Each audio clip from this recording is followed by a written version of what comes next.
İlham Əliyev, binamızı səsimizi çıxardan kimi qapımıza polis töküsüz. Polisdən ədəliyorsunuz. İlham Əliyev, mən də bu ölkənin vətəndaşıyam. Dərdimi kimə deyim? İlham Əliyev, Mehriban Əliyev. Akşama qədər saatlardan, şəffaflıqdan danışırsınız. Mən hani sizin şəffaflığınız, deyilsiz sizin şəffaflığınız, sizin dəfətsə. Gəlin məni ya tutun, öldürün, ya da mənim işimə baxın. Mən sizdən heç şey istəmirəm İlham Əliyev. Mehriban Əliyev'a, balon mənim gülmə düşsün. Benim bu evine süründürmeyin.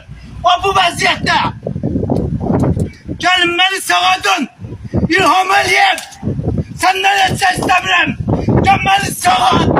Verdiğin o 180 manat değilsin senin tepene İlham Əliyev. Benim bir tane evladım var. 18 yaşı tamam olanda gelip kapımı döyəcəksiniz ki vətənə xidmət eləməlidir.